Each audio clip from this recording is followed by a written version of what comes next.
Okay, so അപ്പൊ നമ്മൾ introduction പറഞ്ഞു അല്ലെ, എന്താണ് ഫിറോസിമൈഡ് ആക്ട് ചെയ്യുന്നു എന്നുള്ളത് വരെ പറഞ്ഞു. അപ്പോഴേക്കും നെറ്റ്വർക്ക് കണക്ഷന്റെ പ്രോബ്ലം കൊണ്ടാണ്. So let's continue.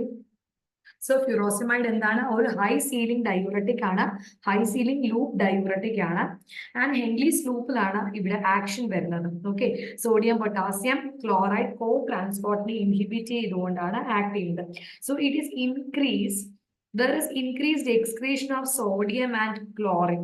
Okay, so high ceiling diuretic എന്താ, ഡോസ് കൂടുന്നത് അനുസരിച്ച് അതിന്റെ ആക്ഷനും ഇൻക്രീസ് ചെയ്യും. ഓക്കെ, ഇനി മറ്റ് ആക്ഷൻസ് എന്തൊക്കെയാണ്?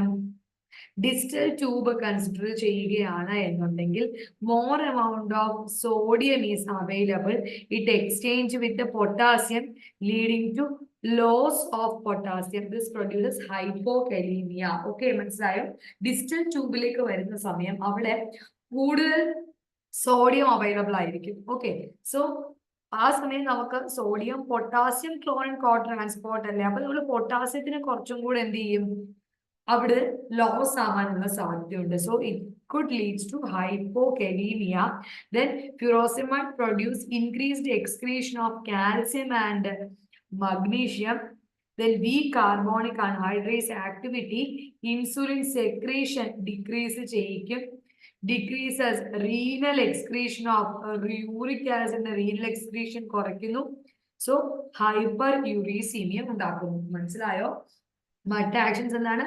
പൊട്ടാസ്യം കൂടുതലായിട്ട് ലോസ് ആക്കിക്കൊണ്ട് ഹൈപ്പോകലീമിയ, കാൽസ്യം ലോസ് ആവുന്നു, മഗ്നീഷ്യം എക്സ്ക്രീറ്റ് ചെയ്യുന്നു, കാർബോണിക് അൺഹൈഡ്രേസ് ആക്ടിവിറ്റി വീക്ക് ആവുന്നു, then insulin secretion decrease ചെയ്യുന്നു, and also uric acid excretion decreased, so hyperuricemia ഉണ്ടാകും. Okay, then furosemide is rapidly and completely absorbed after oral administration. So furosemide rapidly and it is completely absorbed after oral administration. ഒരു 2 മുതൽ 5 മിനിറ്റിനുള്ളിൽ IV യിൽ അത് act ചെയ്യും. IM ആണെങ്കിൽ 10 മുതൽ 20 minute, 10 മുതൽ 40 മിനിറ്റിന്റെ ഉള്ളിൽ ഓറൽ അബ്സോർപ്ഷന്റെ ശേഷം അത് അബ്സോർബ് ആവുന്നത് കാണാൻ സാധിക്കും. ഓക്കെ, ഫ്യൂറോസിമൈഡ് ഹൈ സീലിംഗ് ആണ്, പെട്ടെന്ന് തന്നെ ആക്ട് ചെയ്യുമ്പോൾ 20 to 40 മിനിറ്റ്സിനുള്ളിൽ റാപ്പിഡ് ആയിട്ട് ആക്ട് ചെയ്യുകയും കംപ്ലീറ്റ്ലി അബ്സോർബ് ചെയ്യുകയും ചെയ്യുന്നു. Then duration of action is 2 to 4 hours. Then extensively and firmly bound to plasma proteins, partly നമ്മുടെ ലിവറിൽ മെറ്റബിലൈസ് ചെയ്യുന്നു. ഈ മെറ്റബിലൈറ്റ്സ് യൂറിനിൽ കൂടെ എക്സ്ക്രീറ്റ് ചെയ്യുന്നു.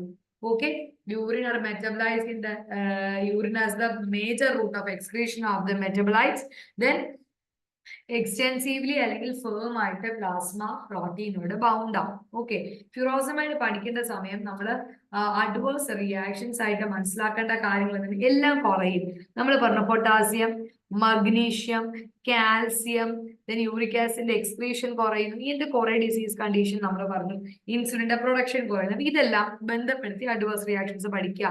ഹൈപ്പോകലീമിയ എന്ന് പറഞ്ഞാൽ എന്താ? പൊട്ടാസ്യം കുറയുന്നു.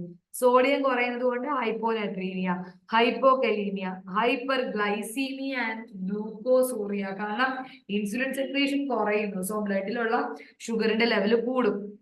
ദെൻ ഹൈപ്പർ യൂറീസീമിയ ആൻഡ് ഗൗട്ടിന്റെ അറ്റാക്ക് ഉണ്ടാവും. ദെൻ ട്രൈഗ്ലിസറൈഡ് കൂടുന്നു, കൊളസ്ട്രോളിന്റെ ലെവൽ ഇൻക്രീസ് ചെയ്യുന്നു, സോ ഹൈപ്പർ ലിപ്പിഡീമിയ ഉണ്ടാവുന്നു. Then hearing impairment, motor toxicity, ഫ്യൂറോസിമൈഡിന്റെ ഹൈ സീലിംഗ് ഡയൂറക്സിന്റെ അഡ്വേഴ്സ് റിയാക്ഷൻസ് ആണ്. Then hypersensitivity reactions. Okay, hypersensitivity റിയാക്ഷൻ്റെ അത് skin rash, eosinophilia, photosensitivity etcetera. Okay, next one for relief of oedema, എവിടെയൊക്കെ ഉപയോഗിക്കാം എന്നുള്ളതാണ് അടുത്തത് പറയുന്നത്. Okay, next one is for relief of oedema. എഡീമയുടെ കേസിൽ നമുക്ക് ഉപയോഗിക്കാം for relief of oedema. Then acute renal failure, then renal failure, cerebral edema, pulmonary acute pulmonary edema, left ventricular failure, forced diuresis and hypertension. Then dose 20 to 40 mg ആണ് കൊടുക്കേണ്ടത്. OD in the morning, രാവിലെയാണ് ഫ്യൂറോസിമൈഡ് കൊടുക്കേണ്ടത്. മനസ്സിലായോ? Oedema, ARF, cerebral edema, acute pulmonary edema, acute left ventricular failure, forced diuresis, hyper tension ഒക്കെയാണ് adverse അല്ലെങ്കിൽ adverse reactions അല്ല use. അഡ്വേഴ്സിനകത്ത് നമ്മൾ പറഞ്ഞ എന്തൊക്കെയാ, എല്ലാം ഡിക്രീസ് ചെയ്യുന്ന അവസ്ഥയാണ് പ്രധാനമായിട്ടും അഡ്വേഴ്സ് റിയാക്ഷൻസിനകത്ത് വരുന്നത്. ഉപയോഗിക്കുന്നത് acute renal failure, forced diuresis, oedema, അത് സെൻട്രലോ സെറിബ്രലോ അല്ലെങ്കിൽ സാധാ എഡീമയാവാം, acute pulmonary oedema, left ventricular failure, forced diuresis and hypertension. 20 to 40 mg ആണ് ഡോസ് വരുന്നത്. ഓക്കെ,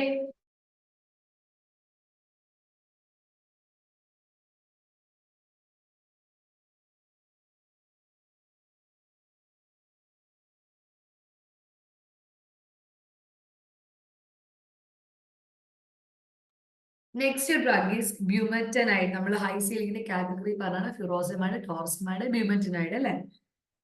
സോ ബ്യൂമെറ്റനൈഡ് എന്താണ്? It is a loop diuretic similar to furosemide. ഒരു കമ്പയറിംഗ് ടു ഫിറോസിമൈഡ്, ബ്യൂമെറ്റനൈഡ് വളരെയധികം സ്ട്രോങ് ആണ്, 40 times more potent than furosemide. Okay, so onset of action എന്ന് പറയുന്നത് ഫിറോസിമൈഡിനേക്കാൾ fast ആണ്. Adverse reactions എന്തൊക്കെയാണ്? ഹൈപ്പോകലീമിയ, ഹൈപ്പർഗ്ലൈസീമിയ, ഹൈപ്പർ യൂറീസീമിയ, ഓട്ടോടോക്സിസിറ്റി ഒക്കെയാണ്. ബ്യൂമെറ്റനൈഡിനും similar ആണ്, ഡോസിൽ വ്യത്യാസമുണ്ട് കേട്ടോ. ഫ്യൂറോസിമൈൻ ആണെങ്കിൽ 20 to 40 mg, ബ്യൂമെറ്റനൈഡ് ആണെങ്കിൽ 1 to 5 mg OD orally in the morning. Okay, next one thiazide diuretics. Thiazide diuretics എന്താണ്? Also called as benzothiazides. Okay, thiazide diuretics are also called as benzothiazides. So thiazides are moderately efficacy diuretics. നമ്മൾ പറഞ്ഞു high ceiling, moderate, അങ്ങനെയല്ലേ classification വന്നത്? High, moderate, low and newer.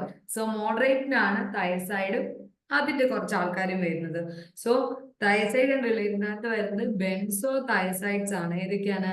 ക്ലോർതയസൈഡ്, hydrochlorothiazide, polythiazide, bendroflumethiazide, benzthiazide. Okay, so mechanism of action എന്താണ്?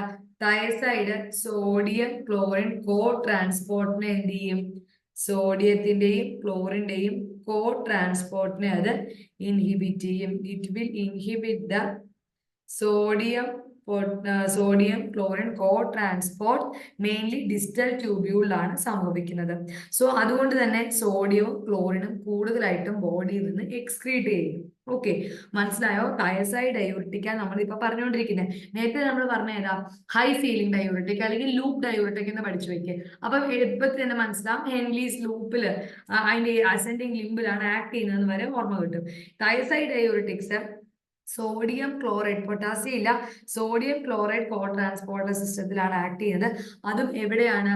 Distal ട്യൂബ്യൂളിന്റെ ആദ്യത്തെ ഭാഗത്ത്, early distal ട്യൂബ്യൂളിന്റെ ഭാഗത്തായിട്ടാണ് നമുക്ക് എന്ത് ചെയ്യുന്നത്? ആക്ഷൻ കിട്ടുന്നത്. സോഡിയവും എക്സ്ക്രീറ്റ് ചെയ്യും, ക്ലോറിനും എക്സ്ക്രീറ്റ് ചെയ്യും. So there is increased excretion of sodium in the early distal tube. Okay, so this excess sodium exchange with the potassium which is eliminated. അതുകൊണ്ട് തന്നെ പൊട്ടാസ്യത്തിന്റെ ലോസ് കൂടുതലായിരിക്കും. കാർബോണിക് അൺഹൈഡ്രേസ് ആക്ടിവിറ്റി ഇല്ല, അതുകൊണ്ട് തന്നെ HCO3 minus നമ്മുടെ ബോഡിയിൽ നിന്ന് ഇൻക്രീസ്ഡ് ആയിട്ട് ലോസ് ആവും.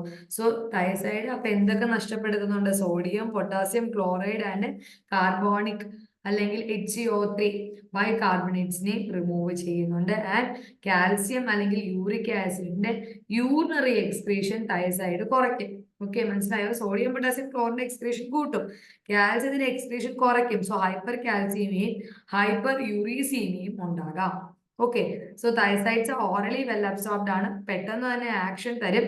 ഡ്യൂറേഷൻ ഒരു 6 മുതൽ 48 മണിക്കൂറിനുള്ളിൽ നമുക്ക് ഒരു ആക്ഷൻ കിട്ടിക്കൊണ്ടേ ഇരിക്കും. 60 മിനിറ്റിനുള്ള ആക്ഷൻ കിട്ടും. ഓറലി അത് എന്ത് ചെയ്യും? അബ്സോർബ് ചെയ്യും. So they are secreted in the renal tubules and are excreted in urine. യൂറിനിൽ എക്സ്ക്രീറ്റ് ചെയ്യുകയും ചെയ്യുന്നു. Next is hypokalaemia. അപ്പൊ നമുക്ക് അറിയാം ഏതൊക്കെയായിരുന്നു? Sodium, potassium, chlorine. So hypokalaemia, hyponatraemia എന്തായാലും ഉണ്ടാവും. പിന്നെ കൂടുന്ന എന്തൊക്കെയായിരുന്നു? ഹൈപ്പർ കാൽസീമിയ, ഇൻസുലിൻ എഫക്ട് ചെയ്യുന്നില്ല. So hyperglycaemia, hyperuricaemia, hyperlipidaemia, ഇതെല്ലാം ഉണ്ടാകും. ദെൻ ആണുങ്ങളെ സംബന്ധിച്ച് അല്ലെങ്കിൽ മെയിൽ പേഷ്യൻസിനെ കൺസിഡർ ചെയ്യുകയാണെങ്കിൽ ഇറ്റ് പ്രൊഡ്യൂസ് ഇംപോർട്ടൻസ്. മെയിൽസിൽ ഇമ്പോർട്ടൻസ് ഉണ്ടാക്കും. Then fatigue, anorexia, GI disturbance, allergic skin rashes and photosensitivity ആണ് മറ്റ് സൈഡ് എഫക്റ്റുകൾ. എവിടെയൊക്കെ ഉപയോഗിക്കാം? Hypertension, oedema, congestive cardiac failure, renal stone, then hypercalciuria, diabetes insipidus, plasma volume കുറയുന്നത് കൊണ്ട് തന്നെ ഡയബറ്റിസ് ഇൻസിപ്പിഡസിലൊക്കെ തയസൈഡ് ഡയൂറിറ്റിക്സ് നമുക്ക് യൂസ്ഫുൾ ആയിരിക്കും. ഓക്കെ. ദെൻ തയസൈഡ് ലൈറ്റ് ഡയൂറിറ്റിക്സ് ഉണ്ട്. Thiazide ക്ലോർതയസൈഡ്, hydrochlorothiazide, പോളിതയസൈഡ്, ബെൻഡ്രോഫ്ലൂമെത്തിയാസൈഡ്, ബെൻസ്തയാസൈഡ്. ഓക്കെ. ഇനി തയസൈഡ് ലൈറ്റ് ഡയൂറിറ്റിക്സ് എന്താണ്? ഇൻഡാപ്പമൈഡ്. ഇൻഡാപ്പമൈഡ് എന്താണ്? Longer acting. തയസൈഡ് നമ്മൾ പറഞ്ഞു ഒരു 60 മിനിറ്റിനുള്ളിൽ ആക്ഷൻ തരുന്നു, 48 മണിക്കൂർ വരെ ആക്ഷൻ നിലനിർത്താൻ സാധിക്കുന്നു. ഇൻഡാപ്പമൈഡ് കുറച്ചും കൂടെ ലോങ്ങർ ആക്ടിങ് ആണ്. പക്ഷെ നമുക്ക് ഹൈപ്പർ ഗ്ലൈസീമിയയും ഗ്ലൈക്കോസോറിയൊക്കെ ഉണ്ടാക്കാനുള്ള സാധ്യതയുണ്ട്. It is used in hypertension. Other thiazides ആണ് ക്ലോർതാലിഡോൺ, മെറ്റോലസോൺ, ക്ലോർതാലിഡോൺ, മെറ്റോലസോൺ ഒക്കെ and used in oedema. Okay, clear ആയോ? Next is potassium retaining diuretics. പൊട്ടാസ്യത്തിനെ ബോഡിയിൽ നിലനിർത്തുന്ന, ഇതെല്ലാം ഇതുവരെ പഠിച്ചതെല്ലാം പൊട്ടാസ്യം ബോഡിയിൽ നിന്ന് കളയുന്നു, ഹൈപ്പോകലീമിയാണ് ഉണ്ടാക്കിക്കൊണ്ടിരുന്നത്. ഇപ്പോൾ നമ്മൾ പറയുന്ന പൊട്ടാസ്യം റീറ്റെയിനിങ് ഡയൂറിറ്റിക്സ് സ്പൈർനോലാക്ടോൺ, അമിലോറൈഡ്, ട്രയാംടറിൻ, എപ്ലിറിനോൺ. സ്പൈർനോലാക്ടോൺ ഒരു ആൽഡോസ്റ്റിറോൺ അന്റഗോണിസ്റ്റ് ആണ്. സ്പൈറനോലാക്ടോൺ സ്ട്രക്ചറലി ആൽഡോസ്റ്റിറോണിനെ പോലെ തന്നെയാണ് ഇരിക്കുന്നത്. അപ്പൊ ഇതെന്ത് ചെയ്യും? ആൽഡോസ്റ്റിറോണിന്റെ ആക്ഷൻ ഇൻഹിബിറ്റ് ചെയ്യാനായിട്ട് കോമ്പറ്റേറ്റീവ്ലി ആൽഡോസ്റ്റിറോണുമായിട്ട് കോമ്പറ്റീഷൻ നടത്തുന്നു, ആൽഡോസ്റ്റിറോണിനെ ആന്റഗണൈസ് ചെയ്യുന്നു. Okay, so it will promote sodium excretion but produce potassium retention. Sodium excretion കൂട്ടുന്നു, പൊട്ടാസ്യത്തിനെ റീറ്റെയിൻ ചെയ്യുന്നു. അതുകൊണ്ട് തന്നെ പൊട്ടാസ്യം സ്പാരിംഗ് ഡയൂററ്റിക് അല്ലെങ്കിൽ പൊട്ടാസ്യം റീറ്റെയിനിങ് ഡയൂററ്റിക്സ് എന്നൊരു പേരും കൂടിയുണ്ട്. And it also increases calcium excretion. കാൽസ്യത്തിന്റെ എക്സ്ക്രീഷനും കൂട്ടും, സോഡിയത്തിന്റെ എക്സ്ക്രീഷനും കൂട്ടും. പൊട്ടാസ്യത്തിനെ മാത്രം പൊട്ടാസ്യം ഡയൂററ്റിക്സ് അവിടെ പിടിച്ചു നിർത്തും. യൂഷ്വലി ഓറലി ആണ് നമ്മൾ കൊടുക്കുന്നത്. മെയിൻലി പ്ലാസ്മ പ്രോട്ടീൻസിനോട് ബൈൻഡ് ചെയ്യുന്നുണ്ട്. ലിവറിൽ പോയിട്ട് കാൻഡ്രിനോൺ എന്ന് പറയുന്ന പർട്ടിക്കുലർ ഏജന്റുമായിട്ട് ബൈൻഡ് ചെയ്യും. This metabolise in the liver to canrenone, CANRENONE. ഈ പർട്ടിക്കുലർ ഏജന്റ് ആയിട്ടാണ് നമ്മുടെ പൊട്ടാസ്യം സ്പാരിംഗ് ഡയൂററ്റിക്സ് മാറുന്നത്. സോ ഇത് പ്ലാസ്മ ഹാഫ് ലൈഫ് കൂടുതലായിരിക്കും.